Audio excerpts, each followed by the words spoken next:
Hi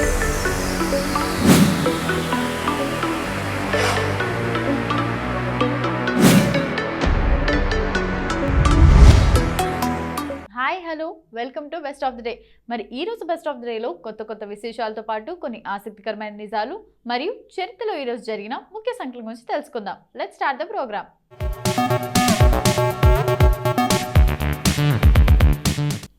October 13వ తారీఖును international day for disaster risk రిడక్షన్గా యునైటెడ్ నేషన్స్ జనరల్ అసెంబ్లీ ప్రకటించింది. ఇది 1989లో ప్రారంభమైంది. ప్రపంచవ్యాప్తంగా ప్రజలు ఎదుర్కొనే ప్రమాదాలను నియంత్రించడం, విపత్తులకు గురికాకుండా విపత్తులను ఎలా తగ్గించుకోవాలో అనే అంశాలపై ప్రజల్లో అవగాహన కల్పించడం ఈ రోజు ముఖ్య ఉద్దేశం. విపత్తు అనేది ఆకస్మికంగా సంభవించే తీవ్రమైన సమస్య. ఆర్థిక నష్టాన్ని, ఆస్తి నష్టాన్ని, పర్యావరణ నష్టాన్ని, ప్రాణ నష్టాన్ని కలిగించే సంఘటనలను విపత్తులుగా పరిగణించవచ్చు. ప్రపంచం మొత్తం ఎదుర్కొన్న కరోనా వైరస్ వ్యాధి విపత్తుకు మంచి ఉదాహరణ. ఎందుకంటే కరోనా వైరస్ ప్రాణ నష్టం, ఆర్థిక నష్టం, అనేక రకాల నష్టాలను కలిగించింది. విపత్తులు 2 రకాలుగా విభజించవచ్చు.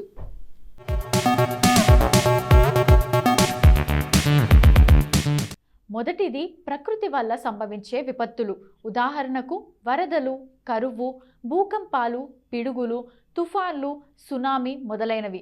రెండవది మానవుల వల్ల సంభవించే విపత్తులు. ఉదాహరణకు యుద్ధాలు, రైలు లేదా బస్సు ప్రమాదాలు, టెర్రరిజం, భోపాల్ గ్యాస్ లీకేజ్ సంఘటన లాంటి పారిశ్రామిక ప్రమాదాలు మొదలైనవి. విపత్తుల నివారణ కోసం ప్రస్తుతం అందుబాటులో ఉన్న సాంకేతిక పరిజ్ఞానాన్ని ఉపయోగించుకొని తగు జాగ్రత్తలను తీసుకోవటం, సూచనలను విపత్తుల ద్వారా కలిగే నష్ట తీవ్రతను తగ్గించుకునే ప్రయత్నం నిరంతరం జరగాలి. విపత్తు తీవ్రతను తగ్గించుకునే పద్ధతులు, నివారణ. కరోనా వైరస్ వ్యాధి రాకుండా వ్యాక్సినేషన్ తీసుకోవడం విపత్తు నివారణ దశకు మంచి ఉదాహరణ. అంటే ఈ దశలో విపత్తులు తరచుగా వచ్చే అంశాలను గుర్తించి విపత్తులు రాకుండా నివారించడం.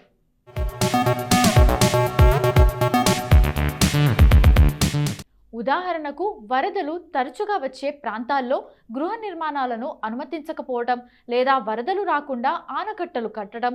అదేవిధంగా రోడ్డు ప్రమాదాలు అధికంగా జరుగుతున్న ప్రాంతాలను గుర్తించి రోడ్డు నిర్మాణంలో మార్పులు చేయటం లేదా ఇతరత్ర చర్యలను చేపట్టడం ద్వారా రోడ్డు ప్రమాదాలను నివారించడం.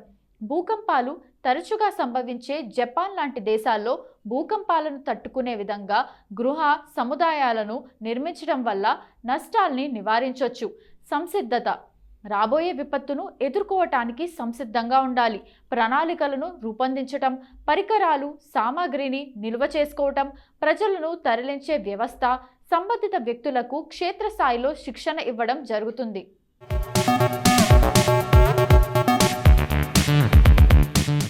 కరోనా వైరస్ వ్యాధి మరొకసారి వ్యాప్తి చెందే అవకాశం ఉందని వార్తలు వెలువడిన వెంటనే ముందు జాగ్రత్తగా ప్రభుత్వ హాస్పిటల్స్లో ఆక్సిజన్ సిలిండర్లను అందుబాటులోకి తేవటం, కావాల్సిన మందులను, వసతులను ఏర్పాటు చేయటం, వైద్య సిబ్బందికి శిక్షణ ఇవ్వడం మొదలైనవి ఈ దశకు మంచి ఉదాహరణ. ప్రతిస్పందన. బాధితులకు తక్షణ సహాయం అందించడం, వారికి కావాల్సిన ఆహారం, నీరు, వైద్య సదుపాయాలను సమకూర్చడం, పునరావాస కేంద్రాల్లో బాధితులకు ఆశ్రయం కల్పించడం, ఎప్పటికప్పుడు హెచ్చరికలు జారీ చేయడం ఈ దశ లక్ష్యాలు. పునరుద్ధరణ. ఈ దశలో నష్టపోయిన అన్ని వ్యవస్థలను పునరుద్ధరణ చేసి పరిస్థితులను తిరిగి మామూలు స్థితికి తేవడం జరుగుతుంది. ఇండ్లు, భవనాల పునర్నిర్మాణం కోసం ఆర్థిక సాయం అందించడం, రోడ్లు, వంతెనలు, విద్యుత్ శక్తి, నీటి వ్యవస్థలు మొదలైన వాటికి మరమ్మతులు చేపట్టడం, బాధితులకు సైకలాజికల్ కౌన్సిలింగ్ చేసి వారిలో మనోధైర్యాన్ని పెంపొందించడం వంటివి ఈ దశలో ఉంటాయి. పేదలపైనే అధిక ప్రభావం. ఐక్యరాజ్యసమితి విపత్తు ప్రమాదం తగ్గింపు కార్యాలయం ప్రకారం కారణాలు: వరదలకు గురైన 1.5 బిలియన్లలో 89% మంది తక్కువ, మధ్య ఆదాయ దేశాల్లో నివసిస్తున్నారు. 132 మిలియన్ల మంది ప్రజలు తీవ్ర పేదరికంలో, అధిక వరద ముప్పు ఉన్న ప్రాంతాల్లో నివసిస్తున్నారని అంచనా. విపత్తు సంభవించినప్పుడు పేదవారు అన్నిటినీ కోల్పోతారు. తిరిగి కోలుకోవడానికి బీమా, సామాజిక రక్షణ అనేవి ఉండవు.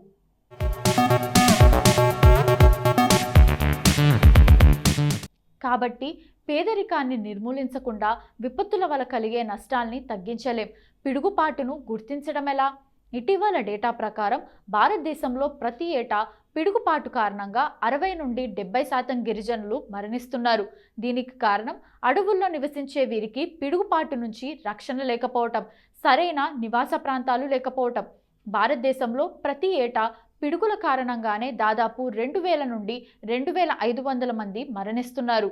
భూమి వాతావరణ ఉష్ణోగ్రతలు పెరుగుతున్న కొద్దీ పిడుగుపాటుల సంఖ్య కూడా పెరుగుతోంది.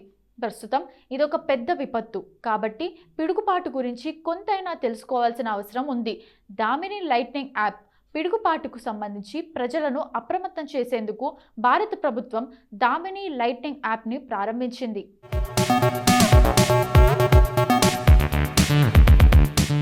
ఇప్పటి వరకు international day for disaster risk reduction గురించి మనకు తెలియని కొన్ని ఆసక్తికరమైన నిజాలు తెలుసుకున్నాం కదా. మరి అక్టోబర్ 13వ తేదీన ఒక్కసారి చరిత్రలోకి వెళ్ళి చూస్తే ఎంతో మంది ప్రముఖుల జన్మాలు జరిగాయి. మరి ఒక్కసారి చరిత్ర పుటల్లోకి వెళ్ళి నేడు జన్మించిన ప్రముఖులు ఎవరో తెలుసుకుందాం రండి.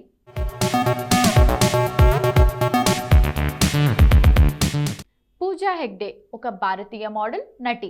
పూజ 2010లో విశ్వసుందరి పోటీలకు భారతదేశం నుంచి ఎంపిక కోసం జరిగిన అందాల పోటీల్లో 2వ స్థానంలో గెలిచింది.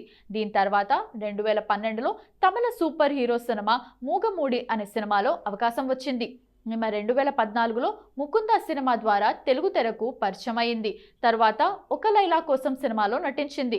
2016లో అశుతోష్ గోవర్కర్ దర్శకత్వంలో వచ్చిన మోహన్ జోదారో సినిమాలో నటించింది. పూజ రాధేశ్యామ్ చిత్రంలో నటించింది. పూజా హెగ్డే కేన్స్ ఫిల్మ్ ఫెస్టివల్కు భారత ప్రతినిధిగా హాజరైంది. 2022 మే 17 నుంచి 28 వరకు ఈ వేడుకలు ఫ్రాన్స్లోని కేన్స్లో జరిగింది. పూజా తల్లిదండ్రులు మంజునాథ్ హెగ్డే, లతా హెగ్డేలది కర్ణాటకలోని మంగళూరు. కానీ ఆమె ముంబైలో పుట్టి 1990 అక్టోబర్ 13న పెరిగింది.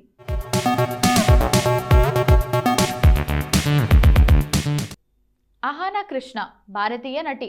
ఆమె ప్రధానంగా మలయాళ చిత్రాల్లో, వాణిజ్య ప్రకటనల్లో నటిస్తుంది. ఆమె 2014లో ఫహద్ ఫాసిల్ సరసన రాజీవ్ రవి దర్శకత్వంలో వచ్చిన న్యాన్ స్టీవ్ లోపెస్ చిత్రంలో ప్రధాన పాత్రలో సినీ రంగ ప్రవేశం చేసింది. అహానా కృష్ణ కుమార్ 1995 అక్టోబర్ 13న త్రివేంద్రం, కేరళలో జన్మించారు. 2014లో న్యాన్ స్టీవెన్ లోపెజ్లో ఆమె అరంగేట్రం చేసింది. ఆమె 2017లో నివిన్ పోలితో కలిసి అల్తాఫ్ దర్శకత్వం వహించిన నందు కలుడే నాటిల్ ఒరుదవేలలో నటించింది. 2019లో ఆమె రొమాంటిక్ డ్రామా లూకాతో టోవినో థామస్తో కలిసి నటించింది. ఈ చిత్రం విమర్శనాత్మకంగా, వాణిజ్యపరంగాను విజయవంతమైంది. అదే సంవత్సరం ఆమె శంకర్ రామకృష్ణన్ పతినట్టం పడిలో కూడా నటించి ప్రేక్షకులను మెప్పించింది.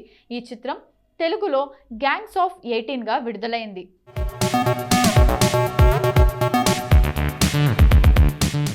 అశోక్ కుమార్ భారతీయ చలనచిత్రంలో ఐకానిక్ హోదాను పొందిన భారతీయ నటుడు.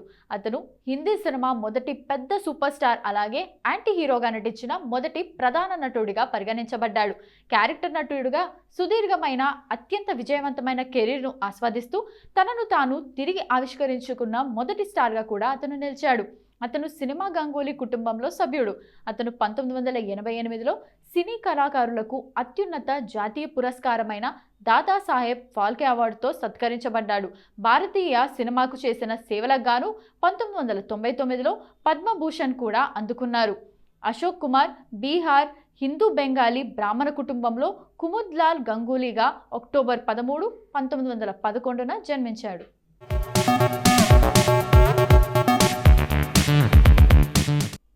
స్పృహ జోషి భారతదేశానికి చెందిన సినిమా, టెలివిజన్, రంగస్థల నటి, కవయిత్రి, గీత రచయిత. స్పృహ జోషి ముంబైలోని దాదర్లో అక్టోబర్ 13, 1989న శిరీష్ మధుసూదన్ జోషి, శ్రేయా శిరీష్ జోషి దంపతులకు జన్మించింది. ఆమె దాదర్లోని బాల్ మోహన్ విద్యామందిర్ నుండి పాఠశాల విద్యను పూర్తి చేసి ఆ తరువాత రుయా కళాశాల నుండి పట్టభద్రురాలయ్యింది. ఆమె 2004లో డ్రామా మూవీ మాయ్ బాప్లో తన సినీ నటిగా అరంగేట్రం చేసింది. ఆమె టీనేజ్ శాస్త్రీయ సంగీత విద్యార్థిని పాత్రలో పోషించింది. ఆమె అరంగేట్రం తర్వాత ఆమె గ్రాడ్యుయేషన్ పూర్తి చేయడానికి సినిమాలకు విరామం తీసుకుంది. ఆమె రామ్ నారాయణ్ రుయా కాలేజ్లో చదువుతున్నప్పుడు ఆమె గామా భానా, యుగ్మక్, ఏక్ ఔర్ మయాత్, శాంతా, ఏక్ ఆషీ వ్యక్తి, కోయి ఐసా, కాన్వాస్, అనన్య వంటి అనేక నాటకాల్లో నటించింది.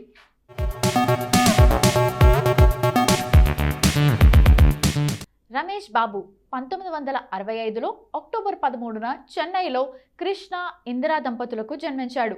1974లో ఆయన అల్లూరి సీతారామరాజు సినిమాలో బాలనటుడిగా సినీ రంగంలోకి అడుగుపెట్టాడు. ఆయన సామ్రాట్తో హీరోగా పరిచయమయ్యాడు. చివరిగా 1997లో ఎన్ శంకర్ దర్శకత్వంలో వచ్చిన ఎన్కౌంటర్ సినిమాలో నటించాడు. 1977లో రమేష్ బాబు తన 12వ ఏట తన తండ్రి నిర్మించిన మనుషులు చేసిన దొంగలు సినిమాతో బాలనటుడిగా సినిమాల్లోకి అడుగుపెట్టాడు. 2 ఏళ్ల తర్వాత 14 ఏళ్ల వయసులో దాసరి నారాయణరావు దర్శకత్వం వహించిన నీడా చిత్రంలో కీలక పాత్ర పోషించారు. ఈ చిత్రంలో అతని 4 ఏళ్ల సోదరుడు మహేష్ బాబు కూడా ఒక చిన్న పాత్రలో నటించాడు. ఆ తర్వాత నటనకు కొంత విరామం ఇచ్చాడు.